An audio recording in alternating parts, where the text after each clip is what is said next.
minister. Where's he at? Is he around somewhere? He was with Aaron. Where's he at? Where's he at? Can you tell him to come back up here for a second? Because I want to, we got about an hour left. Is the and it's audio something better? I think is real important. Can you tell him to come back up here for a second? And while it's going on, can we see some practice? We just trying to sign and shoot emails, contact and stuff. Because I just want to talk about some organization here. Is he still here? Is he actually still here?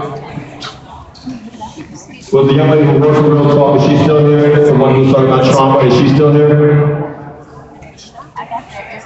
Yeah, Ricard. Okay. Let me ask you a question. Everyone has a cell phone, right? Everyone has some sort of cell phone. Can y'all just repeat something after me? Action, steps. Action, steps. Because the woman put a challenge out there from behind me. She made me almost jump out of my shoes. She said, what's the plan? But she's right. We can't leave here without talking about action steps. And so everyone who comes up here from now on, I'm going to ask you, okay, you said a few things. Give us one thing that you think we should actually be doing in the community. Seriously, you want to start with that? Come on up. And I'm asking y'all to take notes. In fact, can I give y'all 2 action steps we can start with? We pull our phones out. And I'm sorry.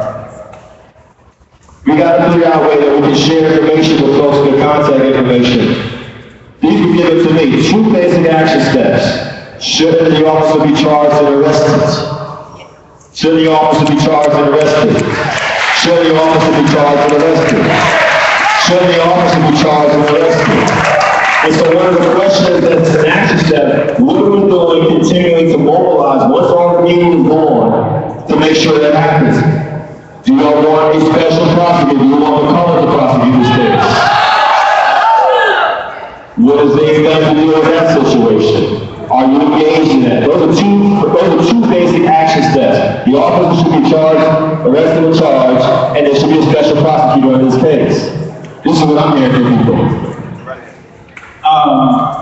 These women here, I've been up at the front line with them, so I'm not speaking for them. I am a man, but if it was not for these women, I would not be standing right here. Can they speak to me? Yes, they definitely can. I'm going to give them an opportunity. These women, we kind of call ourselves Twitter activists because if it wasn't for Twitter, a lot of this would not be going down.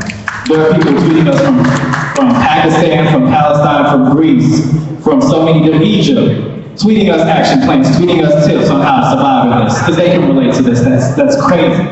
That's madness. But the action plans, I think we've already been out there pretty much utilizing is talking to the youth. Open up a space for them, not just in the building, not just in a school. Walk up to them in the street and ask them, what can I do to help you? What do we need to be doing out in these streets to help the youth? They're going to be out there when we're all dead and gone. Ask them questions, speak to them, listen. That's all they want from everybody, is just listen to what they have to say. Let them ask you the questions, let them speak. Action step. And maybe it might start with, if you're a person over 30 here tonight, you should not leave here without talking to at least 2 or 3 young people you've never seen before. Can we do that? That's what we do in the church. Go meet your neighbor, right? Yes, ma'am. Come on to the center. All right, how's everybody doing? My name's Ashley.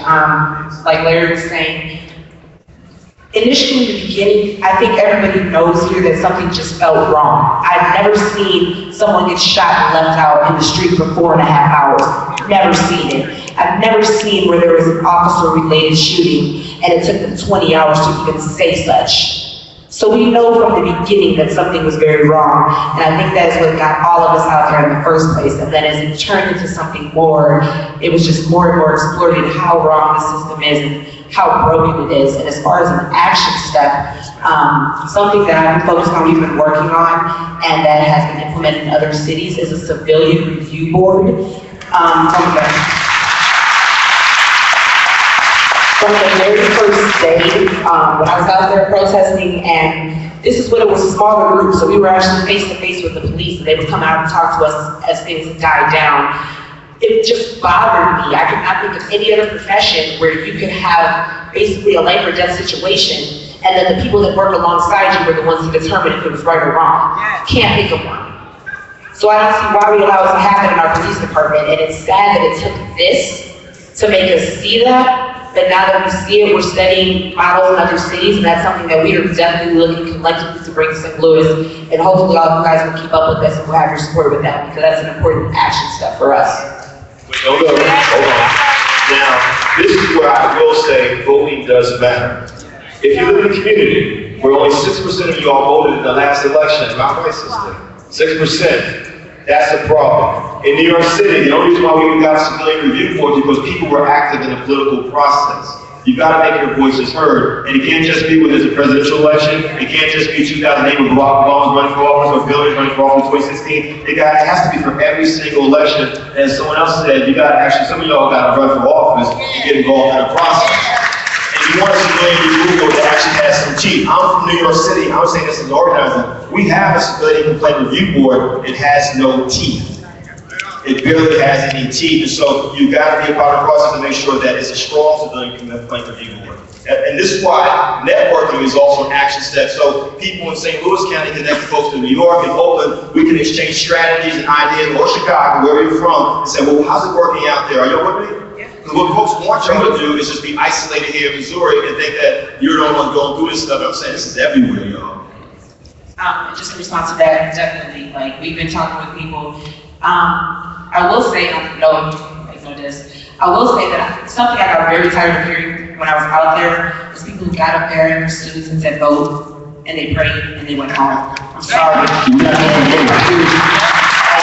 agree with you. I said that in my speech there. Like, you're failing our youth if you're one of those people. When we're out there at 9 a.m., you come after church at 3 in 80-degree weather in a three-piece suit, say your prayer, hook up a speaker, go home. Thank you. Those men are still mad. Thank you. And that's a righteous anger. They have a right. So now what we're trying to do is have those action steps that shows them how to use that righteous anger in a way that will effect change. And like you said, a civilian review board is something that we've been focused on, but it does have to have those teeth. And I think if you have those righteous, angry men, righteous, angry women, people in general, and those are the ones that are on the review board, brother, it's gonna have teeth. That's right. And let me, she made an excellent point, and as I said this in my speech, I don't know where you got here, but it's like, we gotta stop just saying if we just vote, everything will change. That's unacceptable. That's limited thinking. That's limited thinking. That's limited thinking. Voting is one of many strategies. I'm going to say something to y'all that one of my friends said to me. Do y'all realize most of the time that Dr. King was alive, he really didn't actually have the right to vote on a real serious basis? Y'all realize that? The Voting Rights Act didn't come to 65. He was dead by 1968. What else was he doing? He was organizing. And then after the Voting Rights Act, what was he doing? Organizing around economic empowerment, the poor people's campaign. And so we have leadership, quote unquote, in our communities will get you pushed into a corner, into a box, which she's talking about, just focus you on voting, and then don't want you to do anything else, and you get stuck there. That's unacceptable, and young people are much wiser than that. So we need to stop saying that to people, that that's the only option that you have. That's not the only option you have. But what did y'all do when y'all didn't have to vote? And the OSCP was created when we didn't have voting rights. Early was created when we didn't have voting rights. Marcus Garvey was here in America organizing the Garvey when we didn't have voting rights. Are y'all with me out there? Yeah. And so we gotta stop reducing ourselves to what someone else tells us is the only option that we have. We're more intelligent than that. She speaks truth. Thank you. So right in the voting, thank you for that segment, it was beautiful. So as far as the voting rights, Kevin asked to have my co-founder's name put out there for voter education and training. Okay, so ready, write this down if you're taking voting seriously. Her name is Karen, K-A-R-O-N, Hatchett. Hatchett. The phone number is 720-291-9501. Her email address is Majeel, M-A-J-E-E-L @msn.com. She is also my organization's co-founder, so you can go right through the Facebook presence. Okay, so in that vein as well, everybody who's on this sign-up sheet list, if you're on Facebook and you didn't get to speak tonight, okay, if you did get to speak tonight, go to the Facebook profile, Project Engage Network. Okay, we're going to crowdsource this, crowdsource your ideas, get them down, get them out there, and Project Engage Network will continue to have community forums, okay, as long as we get your support to make that happen. Sorry, really quick, I was being supposed to give my contact information. You can catch me on Twitter, it's @BrownBlaze. We will be organizing, I can get you in touch with everybody up here. It's @BrownBlaze, it's Brown Blaze, sorry, that's the easiest way to get me. Brown Blaze. B-L-E. Wait, can you say it again in the mic? Brown Blaze is her Twitter name, and everything is spelled correctly. BROWNBLACE. I'm Heather. You'll be all right. I am a Twitter person, I guess you could say. I have a strong social media presence. My call to action on August 9th was literally to go down to Ferguson from my house in St. Charles, where it's nice and comfortable around the white folks, and drive down the highway 40 minutes and go see the scene where Michael Brown was killed. My best friend and I. We went down there, we saw the blood in the streets, and it was enough for me to know that I had to do something. Because one day, that could be my son laying in the ground, face down for 4.5 hours bleeding out while everyone just watched. And I don't want the world to just watch another black boy die in the streets. So, that's a lot. My thing is to encourage the youth, and I have been doing that by being down there every night, from daytime to nighttime, from when it's peaceful and there are no police anywhere, passing out sandwiches and water to protesters, all the way until the nighttime when the armored trucks move in, when there are M16s pointed at babies and children and church ladies and me, getting shot with a rubber bullet, getting tear gassed about 3 or 4 times. I'm about the struggle and I'm about my people. I encourage them to always use social media. This is our voice. The revolution will not be televised. It absolutely will not. We saw the media, and the media is telling half truths about the situation in Ferguson. And that's why I got down there with my cell phone and my Instagram, my Twitter, my Facebook, my Tumblr.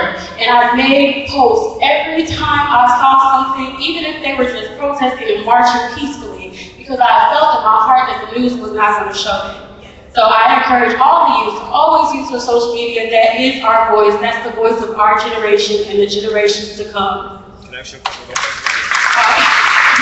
you belong to an organization? No, I am not a part of an organization. Are you willing to be a part of an organization? If their heart is in the right place and it's about the people, I'm down. Okay. So I want to put a couple of Mark, who's Jay, right behind me.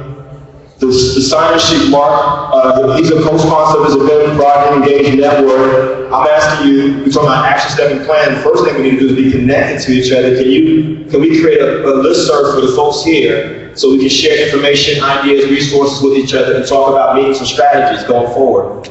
Definitely. Through the Facebook account, so anybody knows you got my card tonight. I'm a broke activist. I stay broke. You can ask my wife. She'll regrettably tell you that. But if we get some support, we'll make sure we can house this. We're going to go through the Facebook profile right now. I'll get the domain straightened out, email address, contact me for those normal means as well. The phone number on the card is good as well. I just want to say that, but go through Facebook first and we'll crowdsource everything through there. But can I make a suggestion to add on to that? Can y'all start a Google group as well? Can we do that? That's free and that's easy. And a lot of organizations have Google groups as well, a listserv. Can we do that too for the city of St. Louis? I recommend both. We can. It could be your organization, you just put it out there. I just want to see us organized in a couple of ways. Is that all right? Y'all all right with that? I also just got a text. State Senator She has a petition to remove McCullough and, okay, there you go, right there. And this is an action step. Can we, you know what, Mark? We'll send the information to you, and you can share with the folks that are in this email list, sir, how they can sign that petition, all right? Say it nice, so change.org. So that's easy, so change.org, change.org. Can I also add to that another action step? There's a petition going around to stop that GoFundMe campaign for Officer Wilson. Please sign that and share that as an action step, all right? And there's also a coalition of folks led by Organization for Black Struggle. Okay, please reach out to OBS, Organization for Black Struggle. That is obs-ontheRoof.org. They're part of a larger coalition that has a list of very clear demands. They have raised $400,000 for Officer Wilson since August 17th. That's 8 days ago. 8 days ago. They've now raised more money than money's been raised for the Brown family. That should be unacceptable. Are y'all good? Y'all just left. No one want to speak? Come on up.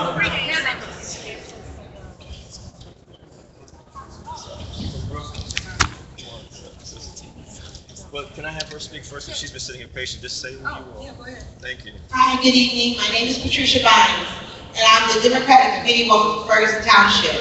I've been a little busy lately.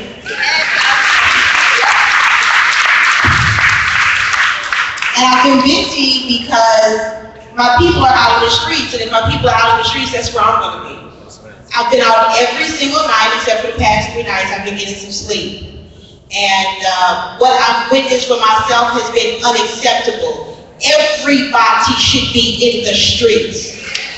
Everybody.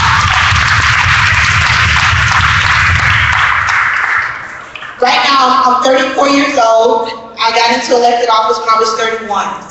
Ladies, I want to let you know, nobody's going to let you get into office. The older people aren't just going to let you walk in. You have to show up, keep showing up, be organized, and go get it. That's how you get to be in places. That's oftentimes when I'm in a meeting, I'm the youngest person in the room. So nobody's just going to give you power. You have to get organized and you have to take it. Can you give us an example of how you get organized, an action step? How do you become organized if you don't know what that means? Well, the first thing I did, I started paying attention to people who were in office, how they got in office. I worked on campaigns. I did a lot of nonprofit volunteering, organizing, and I started seeing what does it take to get into office. You can have all the passion you want, but if you can't get the support, and if you can't get some type of fundraising, you're gonna have a lot of frustrated passion. So that's the first thing that you need to do is get your network together. Then you need to know exactly what you need to do. You need to have a focus. After you get your focus, now you have your plan, then you just go get it, and you don't let anybody stop you, tell you how silly it sounds, tell you how young you are. You just keep going. That's what I did.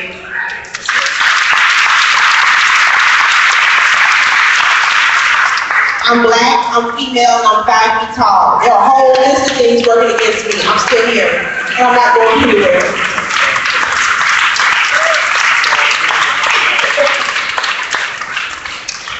So I came here to hear, because the people who knocked doors to help me on my campaign, they are the young people, and I've seen them out on the streets. The people who I've also seen out on the streets protesting at night, they aren't necessarily here. They're the brothers and sisters who can't say. They're the ones who they say look like a thug element. They might not be represented here tonight, but they deserve the same human dignity and decency that everybody else deserves.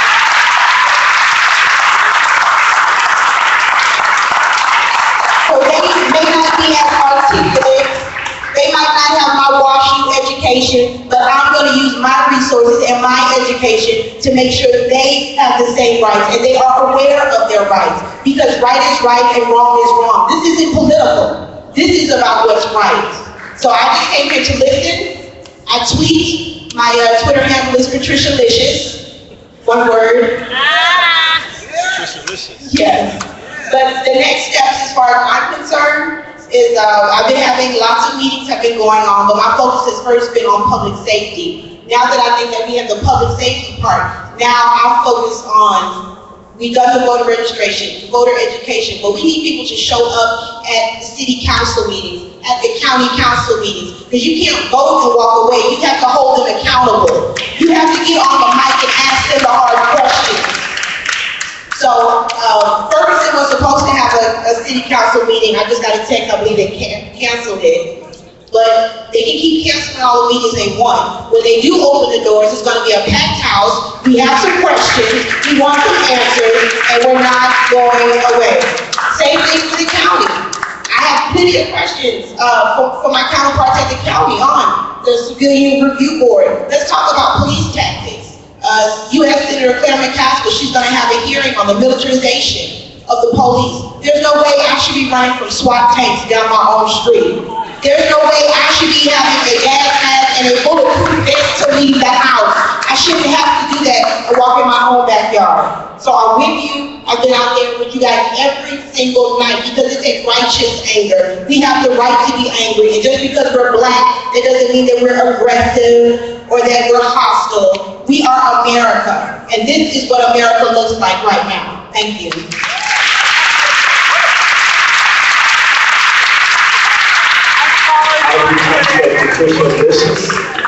Patricia Listens, that's her Twitter. I love St. Louis. Y'all creative out here. Okay, I don't know how to do this. I get awkward sometimes. Is this a line? Is this still a line? It's just what it is. Yeah, it is what it is. Okay, go right ahead. Okay, Alexis Coleman, St. Louis City resident, lived all over this city. I am 34. This is Ebony, she's 24. We decided to tag team because we're running out of time, and I just wanted to share a little bit of some thoughts I had.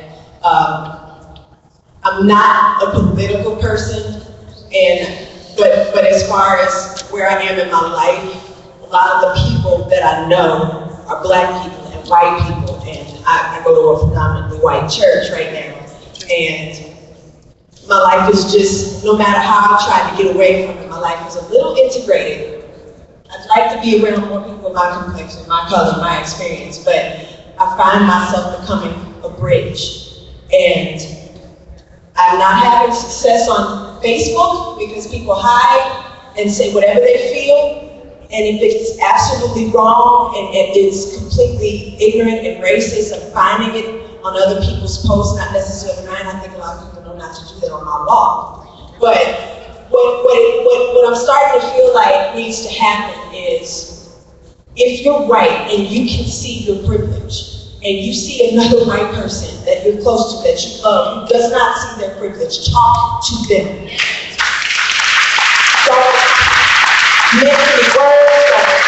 Don't hold back on your feelings. If you can see something that person can't see, that is a small movement for change. And it's just communal, it's social, it's not necessarily political, but it makes a big difference. And I've seen it happen. And what I'm finding is some of my white friends are willing to talk to me face to face, sit down for coffee, listen to my experience, listen to the story of my brothers being harassed by the police, my brother handcuffed, pulled out of our house without a warrant by 10 cops trying to shove him in a car for nothing, because he was just there and he was easy. But we also need legislation for the cops in general. I don't know what needs to happen. I'm willing to sign any petition that is saying something about putting the cops on more accountability. I find that the cops are more protected than the citizens. They can get away with way more than we can. So whoever is in charge of writing a bill, sending it to the state. You just had an elected official here. You all should be networking with her. Okay, I'm going to follow you on Twitter. Again, Alexis Coleman, and my Twitter is only one Alexis, only one with the number ALEXIS. Follow me, I'll follow you back. But thank you. I gotta go, and there's so many people in front. Did you sign the sign sheet? I did. Okay. So thank you, Alexis. I want to keep coming back to this. Mark, Project Engage Network, is on Facebook. We got a sign-in sheet, so we're going to stay in touch with people. We talked about charging the officer, also signing the petition on a special prosecutor, and challenging that GoFundMe campaign. Those are 3 action steps. One that I didn't hear come up was regular gatherings like this, so we can actually be educating each other about these issues. Because if you have an elected official over there and then someone after just start talking about how do you hold people accountable, don't we need to be connected, y'all? Yes. Don't we all need to know the system? You know, a lot of us say these revolutionary radical things, but the Black Panther Party was started because Huey Newton and Bobby Seale actually started the legal system of this country. Y'all realize that? You know what I mean? So let's not take these things for granted. That's a basic action step. It's up to y'all to do it. I live in New York. I gotta go back home to New York and do it. Amy Hunter, you know, probably knew at some point in time I'm coming to you. All right, so there was a discussion a second ago about white privilege. Are any of the members of the Witnessing Whiteness groups, any of y'all here tonight that care to raise your hands? Look at that. All right, so we have some. So, I'd like to hear from you. Can someone come there? my good friend Amy Hunt over here is the racial justice coordinator for the YWCA. Close enough? Okay, cool. She is one of my dear friends and mentors, and she's amazing. Any white folks who are ready to own their privilege, this is a great place to start. We create safe space for white folks to talk with each other, so we deal with our own issues around white supremacy and white privilege. Okay? So the YWCA of Greater St. Louis, Amy Hunter, thank you. If I could please make a remark, thank you so much for that.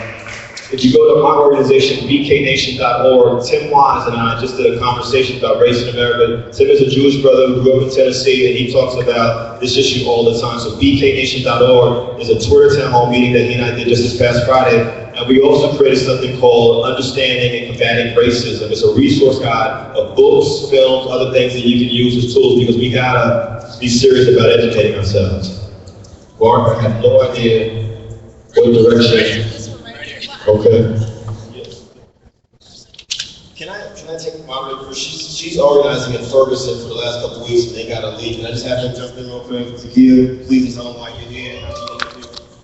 Hi, my name is A.C.A.B. I'm from Brooklyn, New York. I know Kevin, he's been in my family for like about 25 years.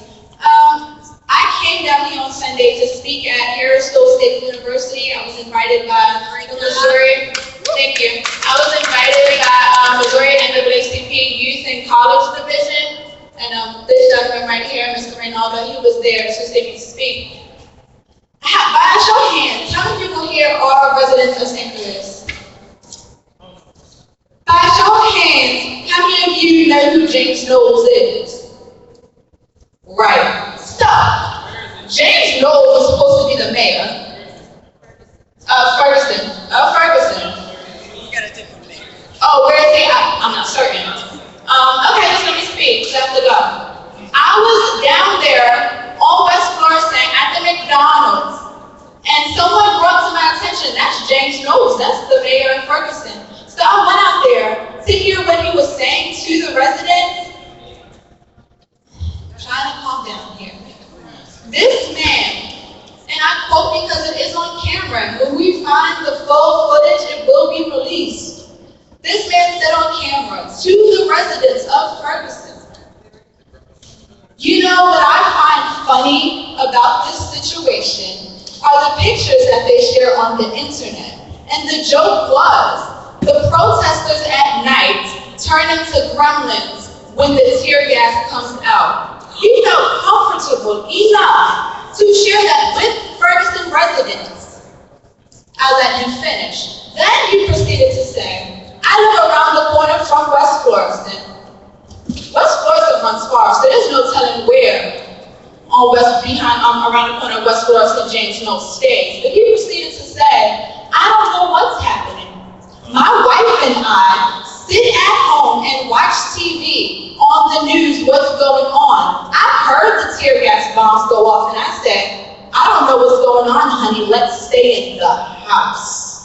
The individuals that you saw standing up here with me, Larry and Meta and Brittany here, and also Zelly over there, and also some other individuals that came into town, we were tear gassed in a residential neighborhood 2 blocks down from West Florissant on Forestwood. Now, when I stood there and I heard the mayor say, I live around the corner from West Florissant and I heard the tear gas bombs going off, I said to him, just like this, sir, let me introduce myself. My name is A.C.A.B. Now, did I hear you say what I just reiterated to you all? I was probably laying face down in your backyard eating grass, running from those armored trucks that threw the tear gas, exterminated us like roaches. We went down there as street medics to help those residents that were being tear gassed and were not equipped. What's my name? You see this little backpack that I carry here? Let me me just show you some of the things that are in it. Sneakers to run in, and I don't mean to be the girl on Breakfast Club that just empties her purse, but let me show you what I need sneakers on have now. These are gloves in case I have to hop another fence. This is a respirator in case I need to breathe in tear gas to help someone. There's Maalox in my bag, there's vinegar, there's gas masks to hand out to the residents. And the same individuals that you see up here, including Alexis and Devin and all those that volunteered at Greater St. Mark Church on Chambers to provide leadership workshops for the youth so that when visitors leave, they can sustain the movement here and not just be a part of the moment. Because this here is the millennial civil rights and human rights movement. Okay? So what I need for you all not to do is let this flatline, because we thought it was gonna happen with Trayvon Martin. I am an alumna of the Phil Cookman University in Daytona Beach, Florida. And Trayvon Martin happened while I was a student. And what the Trayvon Martin the case lacked is everything that Michael Brown's case had. The eyewitnesses are there, the evidence is there, the autopsy report from the forensic scientist is there, and yet that is not enough. And do you know why? Because racism is alive and it runs rampant. I went to the Galleria Mall and I went to the Apple Store with Brittany here, and I saw an armed police officer patrolling the Apple Store, and I asked why. Oh, there's theft. Do you know how hard it is to steal from the Apple Store? What do they mean there is theft? Everything is under lock and key. You couldn't take a free tissue out of there without them asking you what you have. Brittany explained to me, and I bring this up because the mayor, James Knowles, was very dismissive, and he became flustered when he was actually engaging with people that were challenging him. He stood there and said, I'm only a part-time mayor. A resident says to him, well, being a mayor is a 24-hour job. And he said, oh yeah, I agree. In the same breath, he just said, I'm a part-time mayor. So I asked him, you seem to be a little overwhelmed. Are you suffering from anxiety? Would you like some cold water? If this position is too overwhelming for you, we can get that petition started. Because the people of Ferguson do not need you if you were going to sit at home and watch TV with your wife, saying, I don't know what's going on. Another resident proceeded to ask him, do you think the officer was right to shoot Mike Brown? Y'all just guess what his answer was. Yes. I don't know what's happening with that. I don't know what's happening. This is the city that you were elected to serve, and you don't care to know what's going on? That's a problem. Next, he moves on to some more residents because he dismissed me and said, this is stupid. Proceeded to tell my friend, I have my bachelor's degree. Are you assuming that I'm not educated? I'm working on my master's. And you have your bachelor's degree in statistics? Oh, okay, that's cute. Next, if you have your bachelor's degree in statistics, then you know that there needs to be more diversity in your police department of the city that you serve, because 3 black officers out of 53 is a problem. Let's talk about it. The city that you are supposed to serve as the mayor is predominantly black, yet racial profiling is a problem, and you don't know what's happening. Next thing you know, he moves on to another resident, so I'm gonna wrap this up. And they ask him, again, about, do you think the officer was wrong to shoot him? Again, he don't want to see me no more, because I'm following him around like, what else are you going to feed these people that are clearly complacent and are just accepting it as the norm? Because the resident said, oh, the police don't walk around your Apple Store? No, honey, they don't. Police officers don't walk around my Olive Garden on weekends. I don't understand. And you have to know your rights. It is so important that we are educated on our political rights.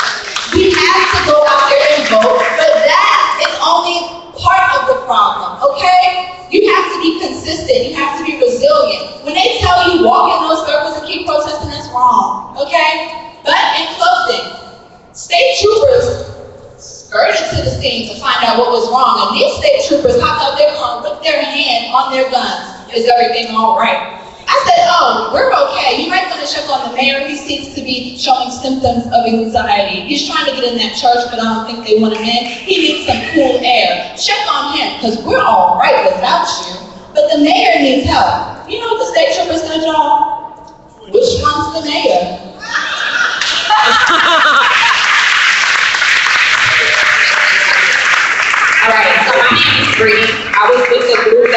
here and with Zach. Between Zach and Nana, they basically took the words out of my mouth, but I wanted to come back up here to stress to you, do not underestimate the power of social media. When I was in New York City, I had to come back home because I saw what was happening on the media.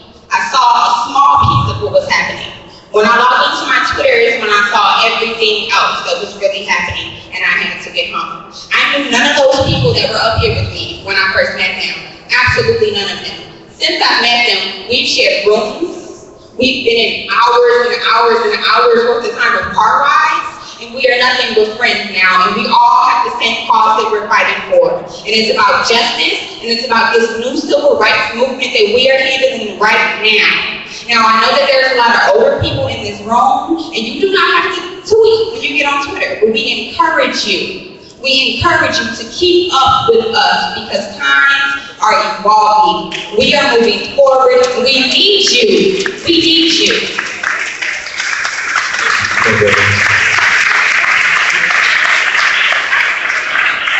What's her name? My name is A.C.A.B Hazel Jamad. You can follow my Twitter at, it's basically Hillary Clinton, only true. So it's TRILLYKLINTON.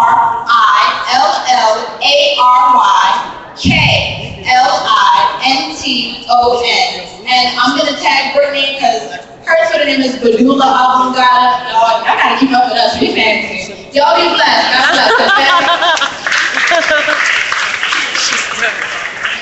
I'm so proud of the young people tonight. All of us that are here. I'm 73 years old. I've been a long time military community activist since 1960. I come out of Cairo, Illinois, looking at the front. Reverend Charles Horn used to be with the Black Liberators up here because of that deal I did with Petty Boys. Let me tell you what's going to happen. There's going to be protests, whether the officers killed, Mike Brown is indicted or not. Then what you're going to have, when they're going to go to the room to meet, historically, throughout the history of the Metro St. Louis area, here's what usually happens. The young people that you're here today, they're not going to be sitting at the table unless we as the elders, the Bible says, the young is the warrior, the elders, we are the ones that do the teaching, not to put them down. In Cairo, Illinois, they were shooting into the Black Housing Project. We were between two rivers, Cairo, Illinois, it's a movie documentary. 4 years it took us to make the producers came from the UK. I'm the one in there, Brother Bob, the picket line. The American Nazis right here. We have been tear gas, shot. We have to put our labels in the cast iron tubs in the Black Housing Project. Now, what is going to happen? They're going to come to the table. We don't want our youth sitting on the side. We don't want them sitting in the back. You're going to have the same politicians. You're going to have the same preachers. You're going to have the same so-called community leaders at the table. What we're going to have to do is set up a metro coalition. They will have to monitor those that go into the meeting to negotiate our demands.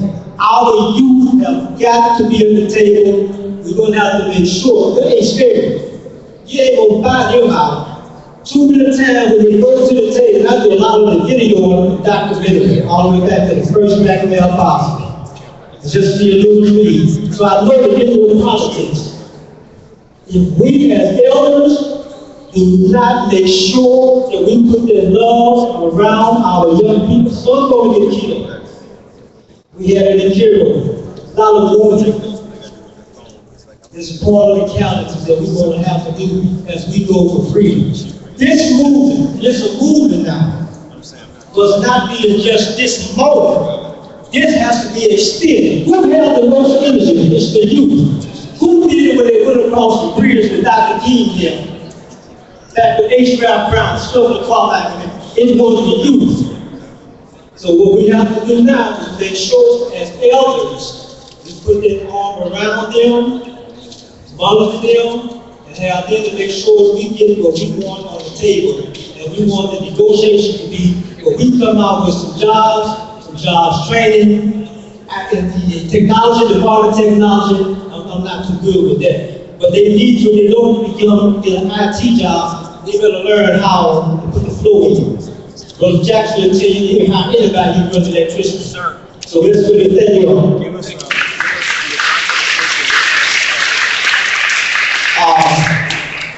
My email is Brother Bob, that's BORTHERBOBS, opinion, at yahoo.com. I can be reached at 314-398-5478. And thank you all so kindly, because we're very for real. It's hard to find this many people come together around. This is a revolution, but it's a non-violent revolution. Ain't done with change. It needs youth and spirit.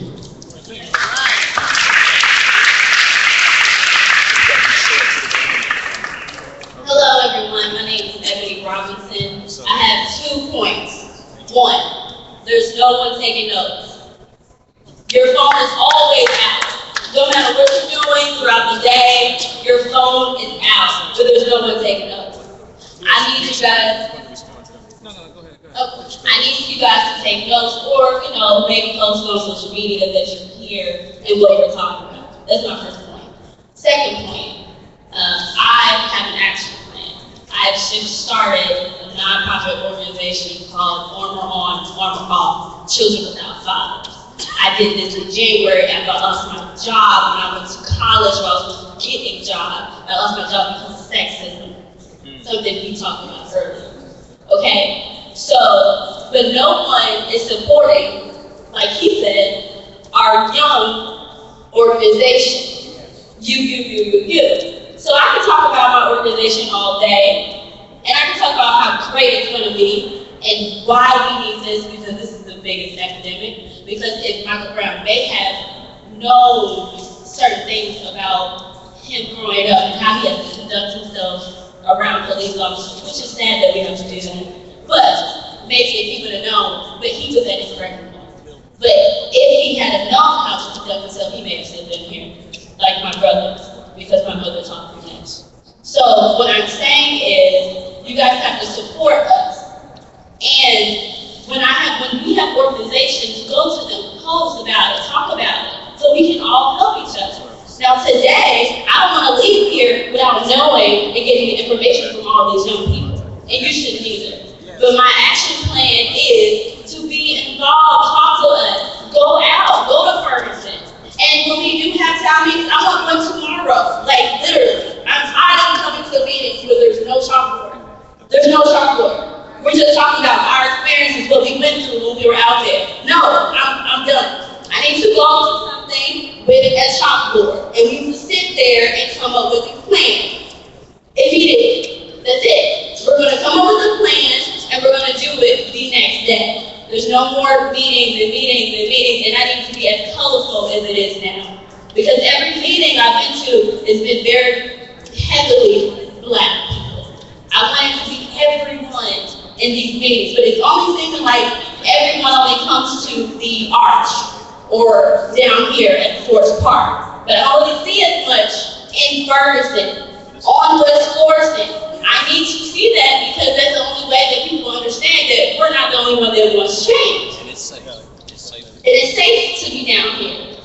It's safe to be down there with everybody else too, because we're all protecting each other. So don't worry about that because it's safe there. So, the point that I want to make is, please contact somebody tonight or start something tonight for everybody.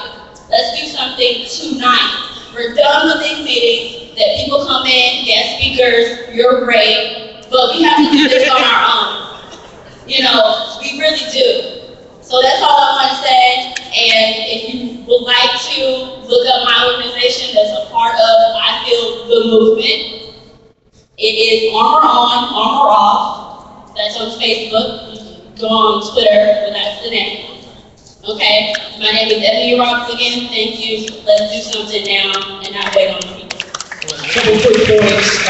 We've been live streaming all night for the Missouri History Museum. I'm pretty sure that we can capture some of, or a lot of the town hall and have that archived. So if you want to learn more about what happened here, if you want to take some notes, you can contact us. We'll figure out a way to see if we can make this available, okay? So you have to sit through it again, but you can be able to take some notes. All right, so here's some organizations that have been involved in the struggle for a while. I've been a part of several of these organizations. Okay, CDTU, Coalition of Black Trade Unionists. Mark Esther's right over here, runs that. Missouri Jobs and Justice. Anybody ever heard of Ward Connolly? Missouri was the first state to send Ward Connolly packing. If you know who he is, if you don't, Google him. Missouri Jobs and Justice, they've been organizing here for a while. They're a national organization, phenomenal organization. Leadership for Social Change, a program that I went through myself. We did not do crowd management, apparently. We need to add that to the list. All right? YSTL, if you leave here without this organization, I'm sorry.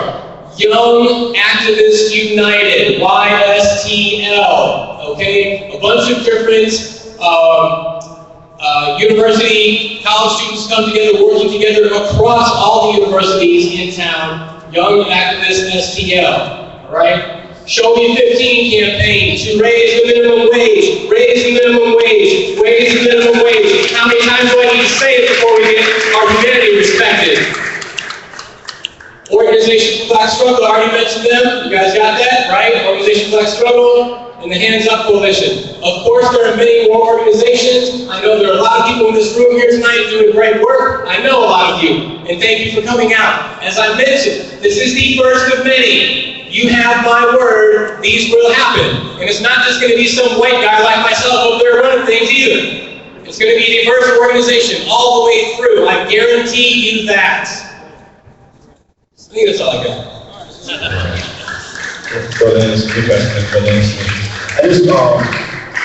I just need to say this real quick, because Ebony made some very critical points. I don't know what's been going on in St. Louis before tonight. I have no idea. But clearly, y'all care, and this is why such a great diverse group of people came out here. And I think, I'm just saying this as a long-time organizer, Ebony and everyone else. We gotta take some pride in the small victories, because y'all didn't have to come out here at all. That's number one. Number two, we've established what needs to happen beyond here. It's up to y'all if y'all want to meet within the next week or so. There's a sign-in sheet, there's a database here, this thing has been archived, we were clear about that. There's some basic action steps that have been thrown out there. But what I'm curious about, we're saying all these different things, is actually the kind of support that y'all need here as younger people and older people, but are we willing to make it happen? Brother Anson's going to talk about what they're doing in Howard Stone. Come in the middle, brother.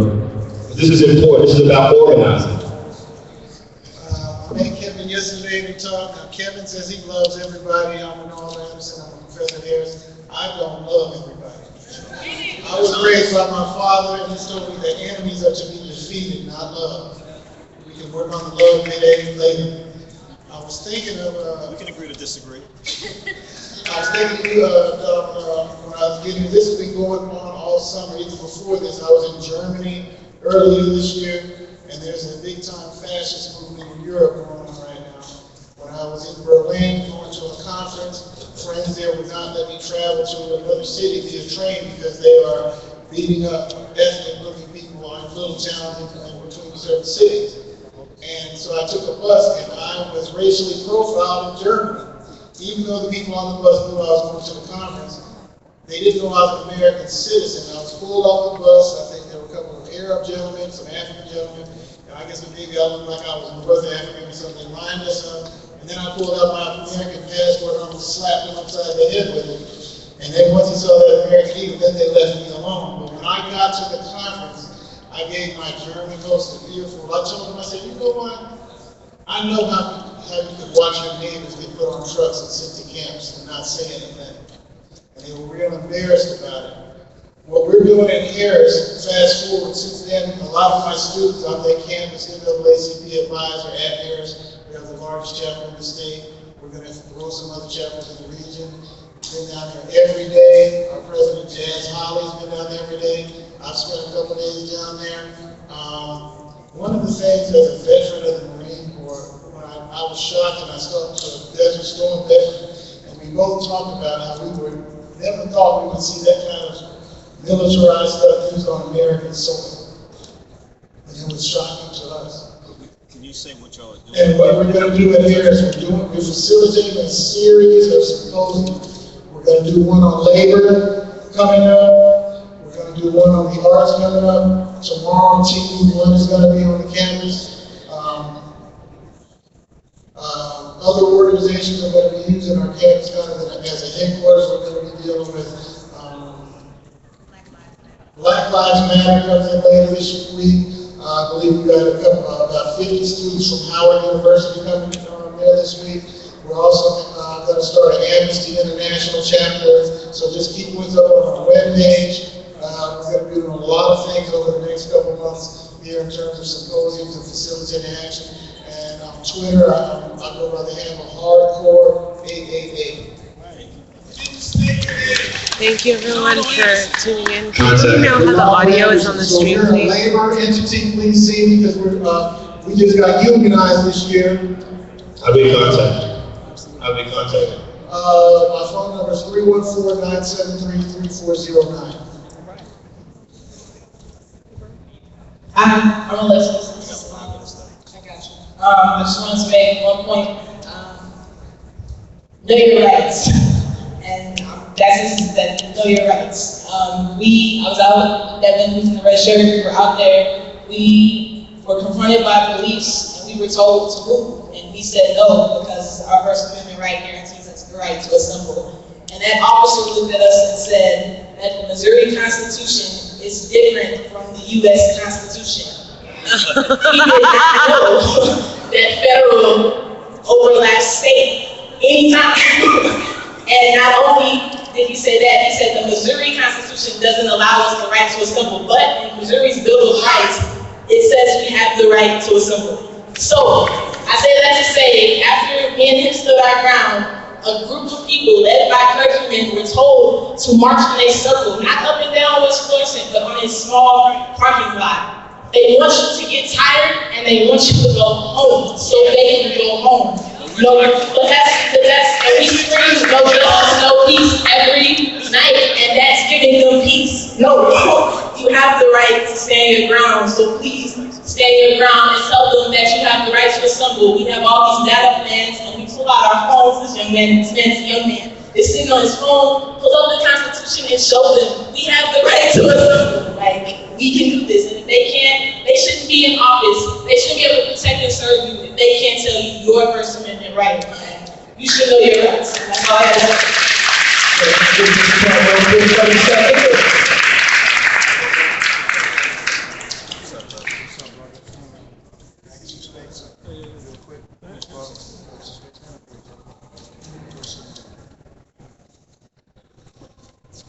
How you guys doing? This is Xavier. Say hi to Xavier. Hi, Xavier. How old are you, Xavier? What do you think when you grow up? Be a chef.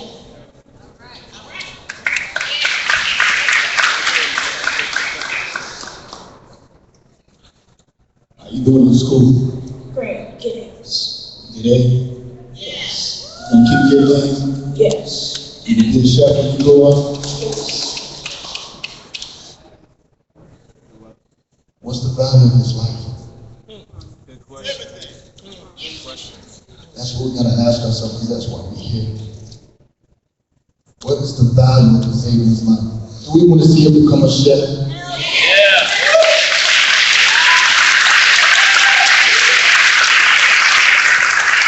You got any brothers and sisters? Yes. What you got? One sister. How old's your sister? 2. What? 3. You love your little sister? Yes. How much? A lot. Think she loves you? Yes. How much? I say all this to say we have to remind ourselves that this is why we're here. We can't lose hold on. We cannot lose him, but we can't lose his dreams either. That's right. That's right. Because look, we put a value on him, But he's around the age where he's starting to put a value on himself. This is all of our problem. Some people don't want to have kids. I don't have to bring them in this world, but he's here. So as we think about solutions, think about A.C.A.B. Think about him wanting to be a chef. If we're going to be able to facilitate with our actions, that's not black, white thing, because everyone can be useful in that. That's right. All of us can be useful in that. So I'm going to ask y'all to say something. Everybody in the back, can you see me right here? I need you. We need to push forward. Please. Just come forward if you can, just so you can make sure you can be here. I'm going to ask you to do something, all right? And then I'm out. I'm sorry, I know you said 30 seconds, which is close to me, but I need everyone to say this. I'm going to tell you what I'm going to say so I don't feel tricked. I promise to help A.C.A.B. have everything he needs. Achieve every goal that he has in his heart. I promise. So guess what? All of you are accountable for him. And all of you are accountable for everyone that looks like him. Alright? I'm proud of him. Alright? We need to fill this man with love. You look a man in the eye when you say hello, we shake his hand. Alright? When you speak, you understand it's your job to serve the people. You understand? If someone chooses you or chooses your little sister, you stand up for her. You understand? Your parents love you. Listen to them because they know it's better. You understand? And what we're going to do is make sure that you go on. You don't have to worry about the cops going to kill you or someone's going to turn your life. All you got to worry about is being a chef. You understand, young man? Give me a hug.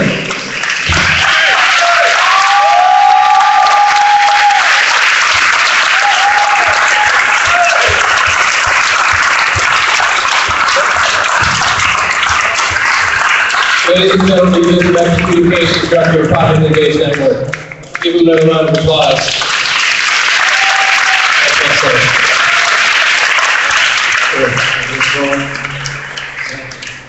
I was touching that made me think about my son. I'll make this real short. Everybody keep talking about a plan. I've been in I don't know how many meetings about plans. Listen, there's no need to reinvent the wheel. Alright, we've been in the Civil Rights Act before. We saw what King did. He kept marching, and what did he do? He put together a piece of legislation that was signed by who? The president. President Lyndon B. Johnson. Okay, we are in the same times. Alright, keep marching and put together a piece of legislation. We got a black president. I mean, this isn't hard. This is the plan. Okay, they laid the plan out. Alright? March, stand up there. I was out there. Man, I was so upset that I had left before the tanks came. And my friend was out there, you know what I mean? And I felt bad that she was out there. But we gotta be out there, man. We gotta be intense, alright? There's no need to invent the wheel. Keep marching, put together a bill of legislation, and take it to the federal level. Alright? That's the plan. Alright, I'm done. Thank you, brother. Yes, sister. I'm Rachel Boone. I'm the chairman of the St. Louis Young Ambassadors. I'm trying to bring all these organizations together. But I want to talk about something very serious to my heart. I grew up in San Antonio, Texas, as a single mom, no cable, no computers. But what she gave us was a house full of every single religion. Folks in the back. People in the back, we still have people speaking, we can't hear, we want to make sure everyone can hear her. Can we just keep it down in the back? Sorry, sister. Can we we still have people speaking. Some folks already, we want them to be able to speak to it. Go ahead, sister. Thank you. I would say my mom gave me was a house full of every religion, Catholic and Buddhist, every single color, black, white, orange, brown, it didn't matter. She gave us gay and lesbians and straight people in one house, Republicans and Democrats. When I moved to St. Louis, it was the first time in my life I knew what racism was. St. Louis is one of the most racial divided cities in the nation. Now, I'm pregnant with my first baby. Thank you. Look, and one of my biggest concerns is not paying for college, is that how they're gonna grow up? It's how am I gonna get that diversity in this kid's life? How am I gonna show them all the different cultures and all the different religions and all the different beliefs? So this starts at home.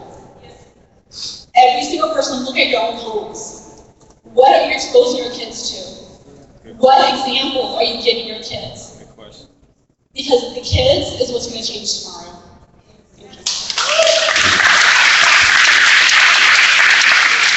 Hi, my name is Natasha Ellis, and I wanted to say I'm a veteran of the United States Air Force, and I was a military police officer, and I worked riots in California when they were protesting missile launches.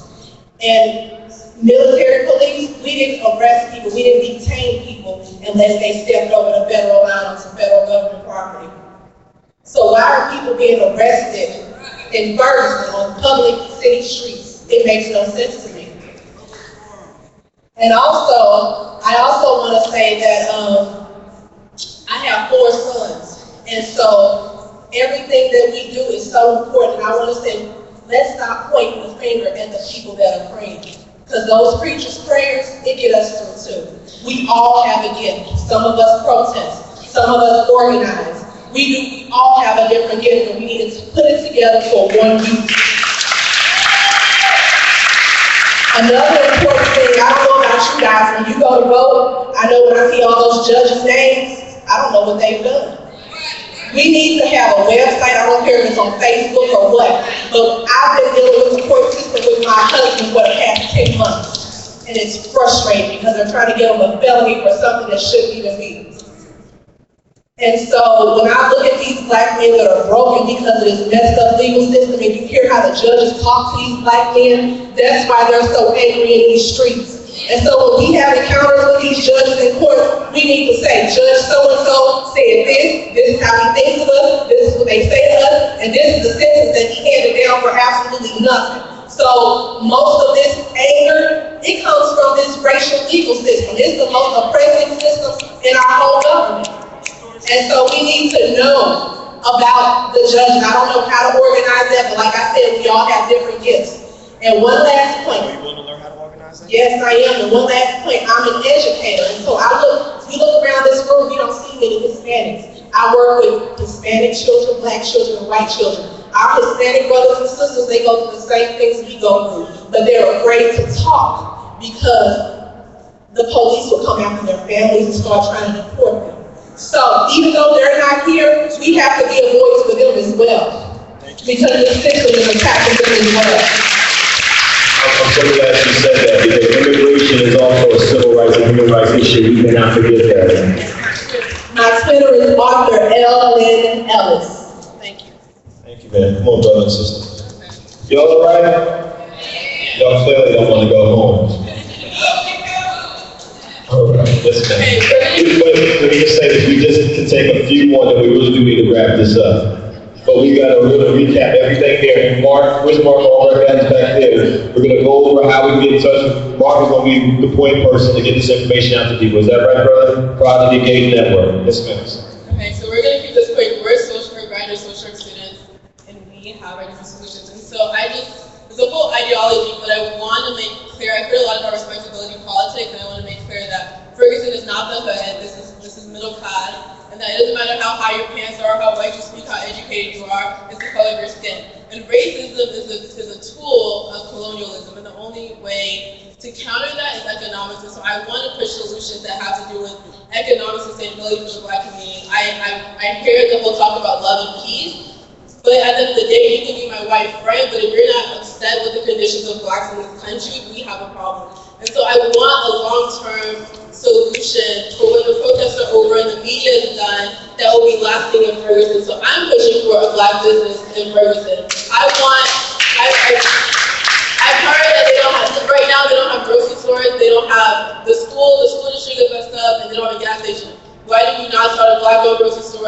I've heard about Freedom School, starting a Freedom School chapter down here, but something that will have a long-term impact on this community that is a model for black communities throughout the country. Yeah, I was going to say that, building on that just as black communities bear the burden of the structural, institutional, and physical oppression of our society, so too do the white communities have to be responsible for for the racism and stuff that permeates down into our generation. We need to be very well versed on these issues. We need to understand them inside and out, and it starts with reading books and being educated and being able to be reflective on that and taking action against that. I just want to say a few things about social work-based solutions. We have to support Black businesses and put resources back in these communities. Do not hesitate to call a business and ask if they're Black owned. Support them. Put resources in the hands of people who can do work and are working and living in these communities. That's how things are going to change. There's an application coming to St. Louis called Suloco. Two young men are developing this application. It's basically a Yelp for Black business. Please look that up. Support these businesses and put resources in the hands of people who are actually doing this work and understand and live the structural and historical implications of these things every day. Also, I just want to encourage people to volunteer time with the local organization, specifically local organizations that empower youth and focus on their independence and autonomy. We don't just want to tell kids that the American dream is to grow up, go to college. It goes beyond that. It's about developing holistic human beings and understanding the roots that we come from and what permeates down to our generation. I also want to encourage, as a member of the white community, especially living in an urban area, an urban environment, I want to encourage people, especially my generation, to seek out communities where development benefits the residents and the children who live there. That's not just seeking to live in a community that is gentrified. Gentrification is not going to solve the issues that we have. It's not going to solve the deep segregation and structural oppression that exists that's written into the policies and the procedures of our government and has been handed down to us. No matter how many coffee shops and bars and how livable a neighborhood is, that's not directly benefiting the people who have lived in those neighborhoods and have been pushed out of those neighborhoods. So please be aware. You don't have to buy it, fine. It's just an idea. Take that idea and go. Take that idea and do what you want with it. But just understand the implications of your economic power, how you spend that power, and what your skin color does mean, and understand that these issues deeply permeate our generation still. And these are things that we need to be thinking about every day, and we can actively do that by spending our money in the right places and putting resources in the hands of people who can actually do something. Thank you. DJ Cut, as you come up, I just want to acknowledge one of your native sons, DJ Cut, who I met when he was in New York on Carl 105, and he's been very helpful to us behind the scenes, getting this whole thing together. So I just want to say a couple quick words. First off, I want everybody here to give yourself a round of applause. This is a beautiful, multicultural audience. People, evidently you care because you are here. And also, we will be having another town hall meeting tomorrow at Harris Stove, 6 p.m. to 8 p.m. So definitely, we want to see people come out, get involved. If you need to contact me directly on Twitter and Instagram, real simple, at DJKUT. You can shoot me an email, djcut@djcut.com. But definitely thank you all for coming out and Kevin. So man, I'm here. All right. Thank you so much. I see you, man. Yeah, I see you, man. Yes, sir. I'm sorry. It's all right. I got like 15 minutes that I gotta break out. But we're gonna reach it. How many hands do we have? How many do we have left there? Too many. What'd you say? That's why Project Engage is here. Okay. One, can we cut it off at? You give me a number. Yo, we gotta cut it off like right now. So Okay. three. Do y'all the last three then? Y'all the last three. The last three.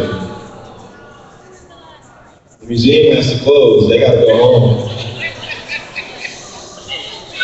But make sure you network. Yo, just real quick. Just make sure you network with the good people. Absolutely. Make sure you talk to different people. Make sure you do that. All right? Alright, so my name is Chris Allen, I'm 18, I go to Acton High School. So when I say this, it might be an uncomfortable idea, but it's an idea nevertheless. And I've always been told to do uncomfortable things, that's why I'm up here saying it right now. I get comfortable with it. But my idea is, we always talk about bringing community together, like blacks, whites, Asians, all that. But we always seem to forget the police. Like, we see them as the enemy, but not every single policeman is our enemy, basically.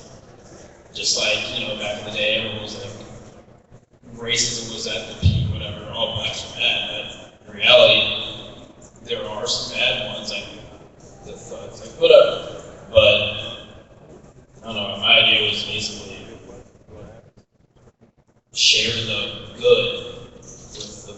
show them that there is good. Vice versa.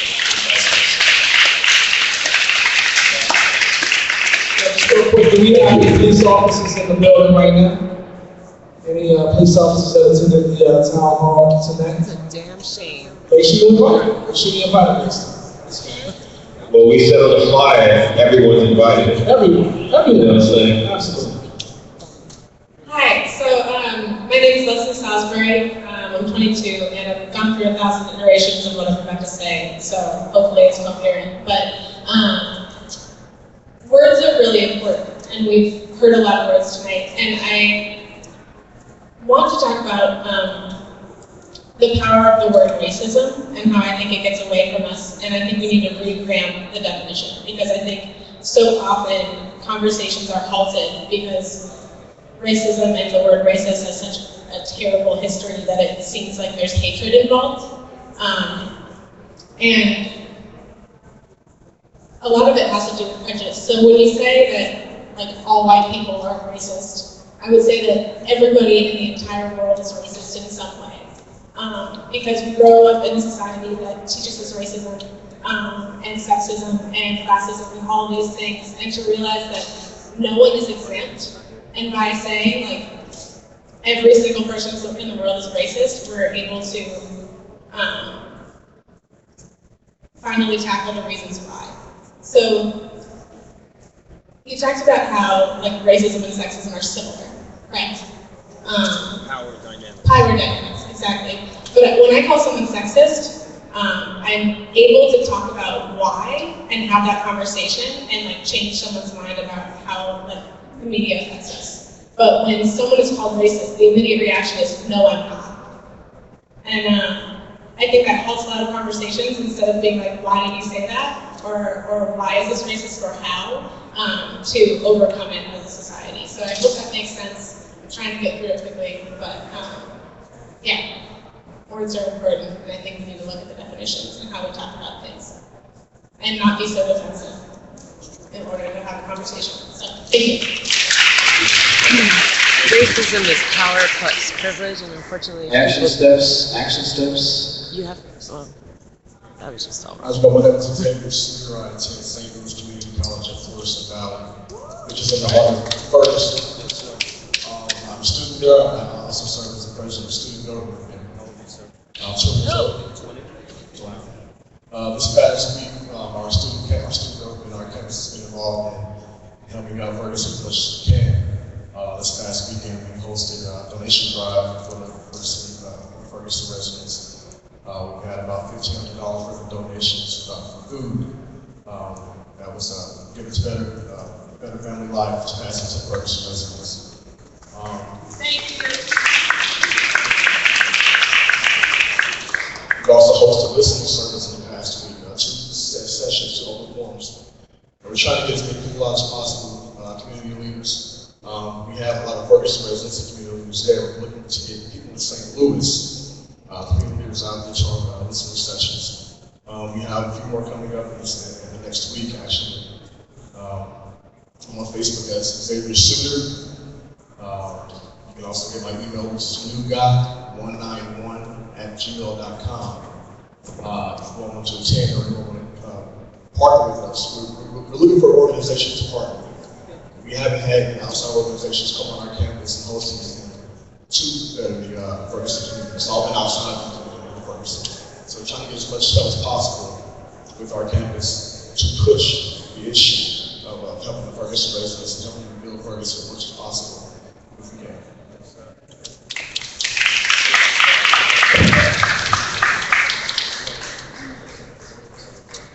Hi, my name is Ryan Deloach, and I'm 26.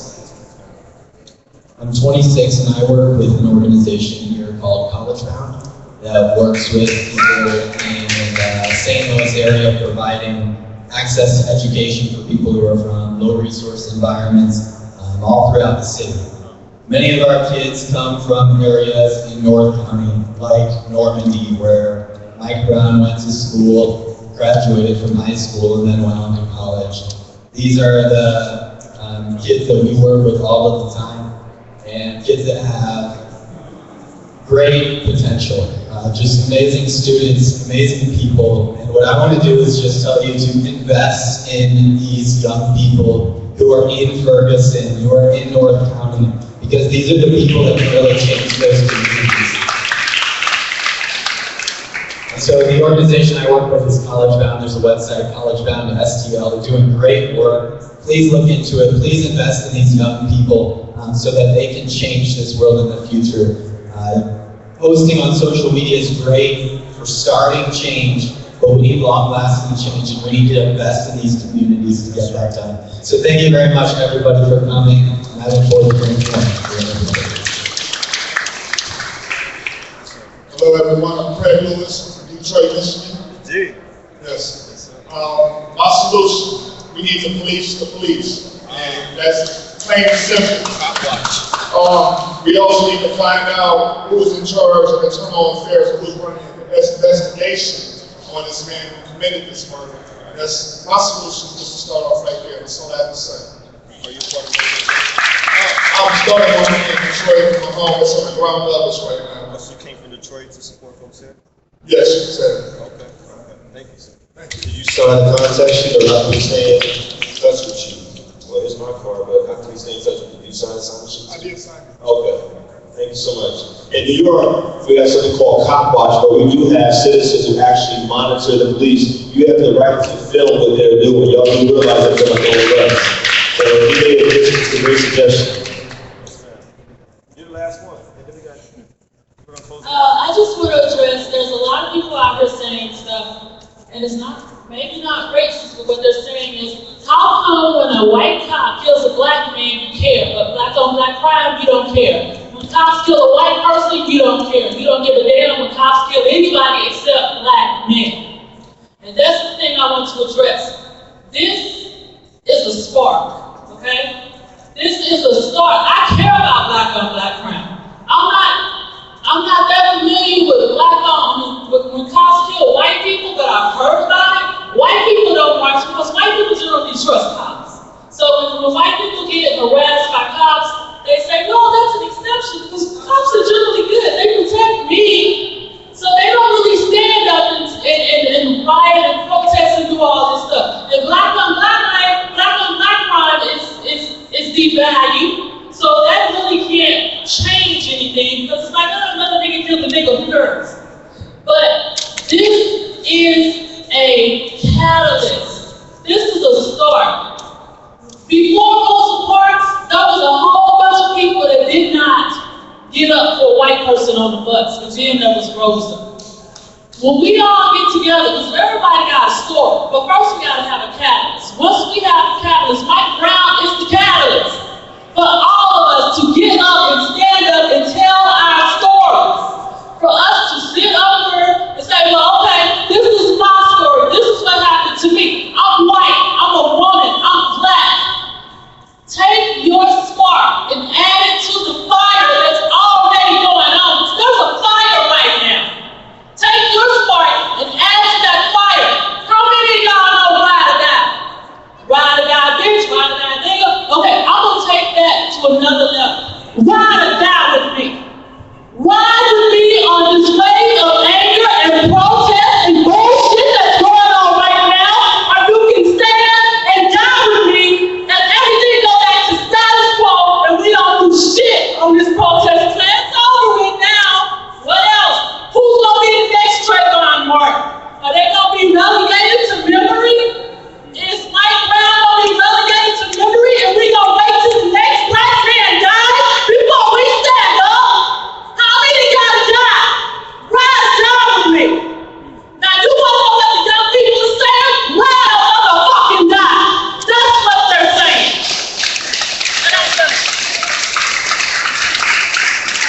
She said it 100. Come on up. Thank you, sister. Come on up.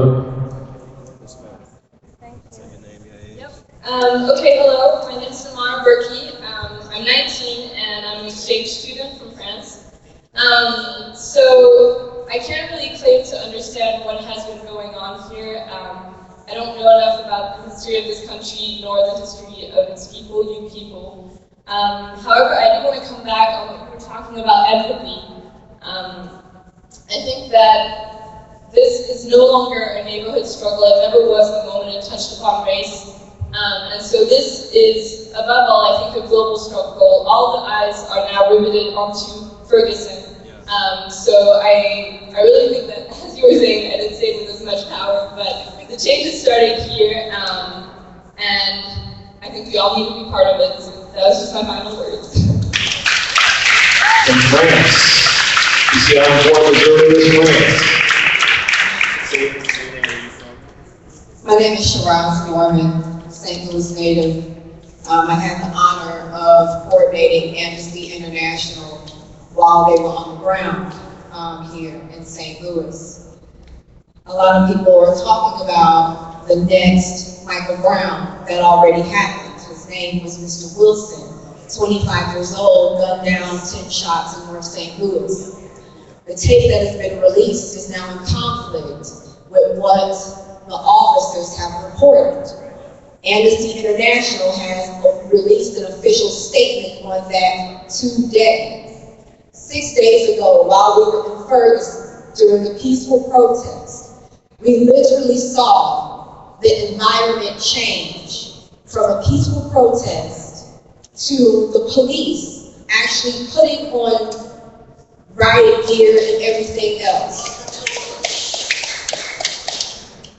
I don't know if they paid attention to the fact that the new executive director of Amnesty International was in town that day and we were all tear gassed at a peaceful protest.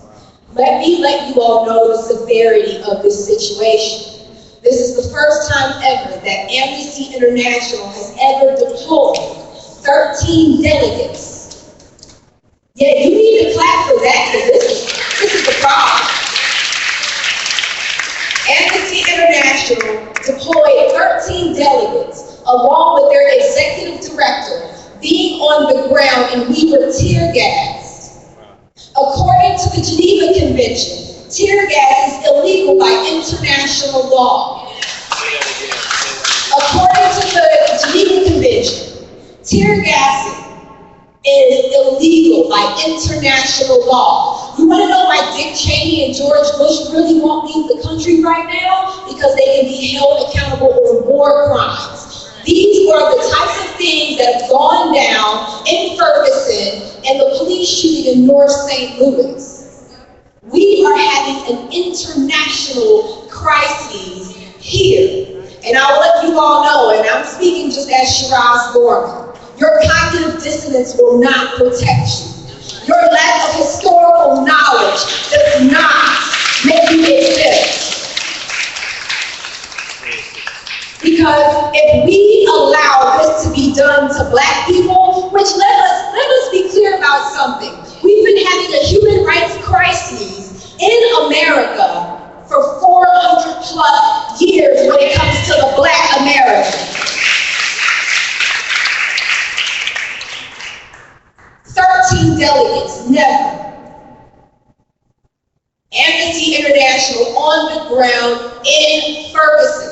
Executive director walked into tear gas. Illegal, according to international law. Guns drawn on peaceful protesters. We have the video to prove it. And it didn't take us because the youth fucking stepped up.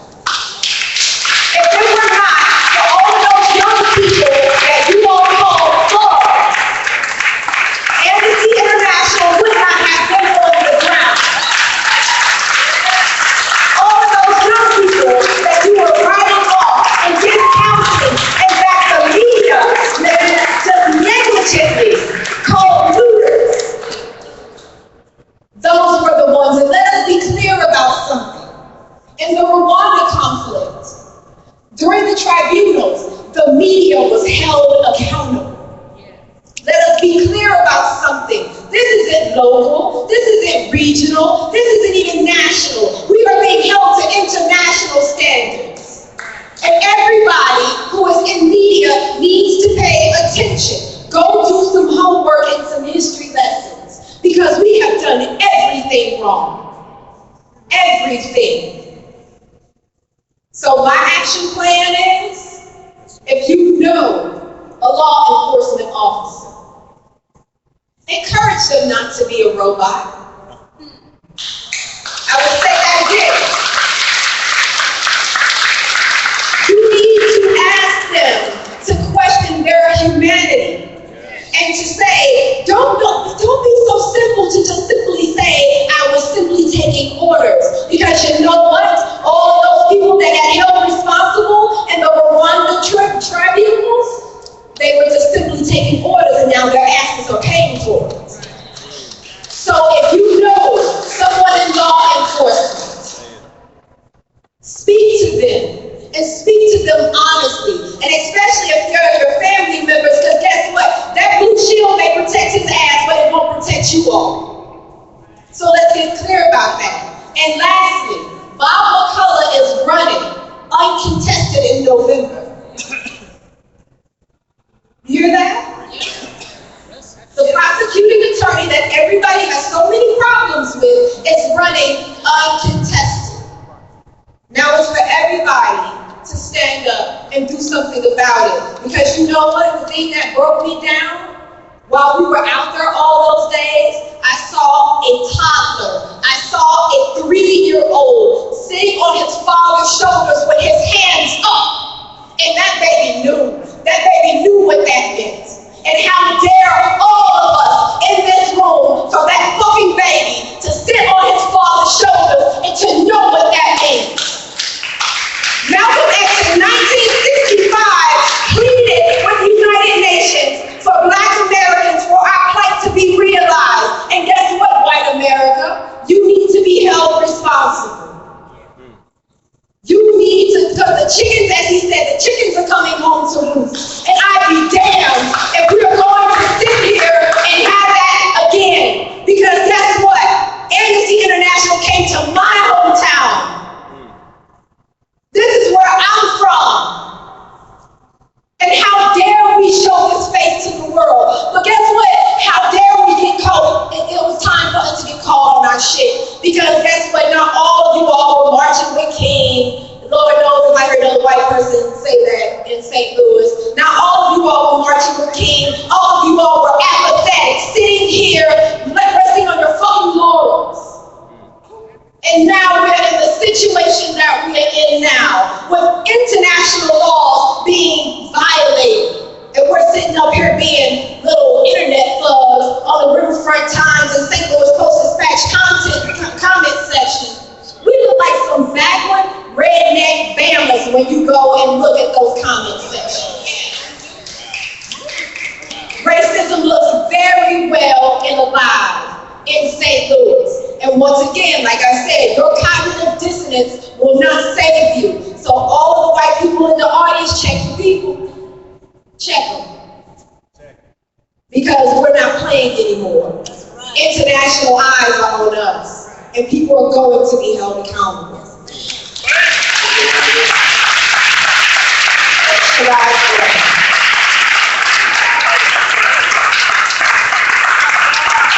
Wow. She said a mouthful, and that's serious. And there she is. Thank you. Oh, Brother Mark, Brother Ken, Brother Jay, actually Brother Marcus. So we got to close this out. But hold on a second. No, there is one more. Brother, you weren't standing there a minute ago. He's been there for a while. He's been on the list. He's sitting in 2 minutes. And I'll make it snappy. I apologize, but I'm just going by what they told me. But I'm sorry, it's not. Let's get it done. I'll explain. I'm Scott Yass from PCU Free Assembly Project. We've been doing First Amendment work for 21 years. Yes, sir. Now, these events kind of kick loose two tandem things. Cops supposed to be able to decide who lives or dies. Our cops supposed to be able to decide who speaks or goes to jail. The issues of violence, the issues of speech run in close tandem here. They're going to be alive in these coming months. You want to know why this stuff happened? What authorities were at work? We've been working on this for a while. Ever heard of a thing called Incident Command? Fed started it up. And you have to understand that by virtue of these devices, there are cops who decide that speech is an emergency and therefore they can deploy a bunch of different law enforcement operations, combine operations, and put them together and step on it. Now it's at a local level. Want to know the smoking gun? This year is the St. Louis County Basic Emergency Operations Plan from 2006. It updates a bunch of stuff that's been enacted before, but basically what happens when somebody decides there's an emergency, unified command steps as a way of organizing, putting together all the authorities of different agencies. In theory, we start with forest fires in the national forest, and then they say, well, but for emergencies, we can put all these authorities together, and it puts the cops in control. It goes back to a piece of legislation from '92 called the Mutual Cooperation for Peace Conservation Act in Missouri, which states, the superintendent of the Department of Police in St. Louis County, Missouri is authorized and directed to dispatch men and equipment to render mutual aid to any city, town, or village located within St. Louis County in the city of St. Louis for the purpose of quelling and suppressing assaults and batteries, riots, routs, and affrays of insurrection and conserving the peace of St. Louis County or the city of St. Louis. That's what they call speech. And somebody decides that speech is an emergency in America such that they can deploy this kind of militarized force on people exercising their right of expressive assembly. We're going to go after that.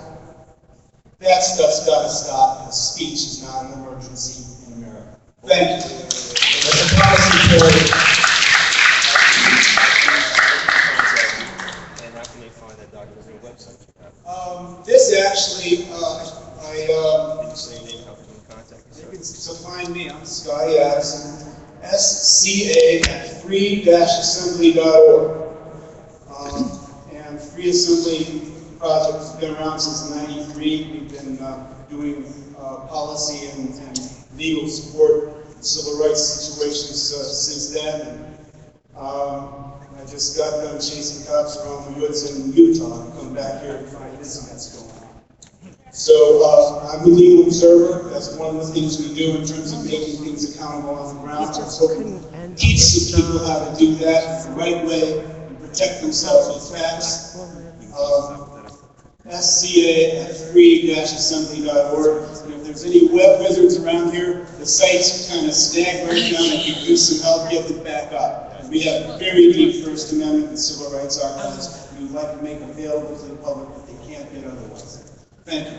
All right, so we're about to close this thing out. Kevin Powell actually has to bounce. So we have to, so in closing, what's you got a final thought, Mr. Parker? Mark, because we're going to run everything through Project Engage Network. So we're going to run everything through Project Engage Network. So we're going to give Mark Albrecht the final word here. Thank you very much. Please give it up to Mr. Kevin Powell. Make sure you get in touch with Mark Albrecht with Project Engage Network. And Mark, go ahead. It's final words. All right, so I guess my organization is now officially launched. I will need resources, a lot of volunteers, multimedia folks.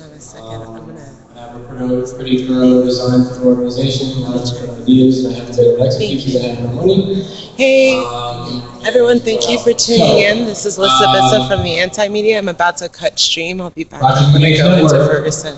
Facebook me, those of you have my cards. So thanks again for tuning in. I'm going to cut stream. I actually have to take a moment. So thank you for tuning in. This is Lisa Bissa. I will be back up when we head down into Ferguson, probably in about an hour or so. Thank you so much.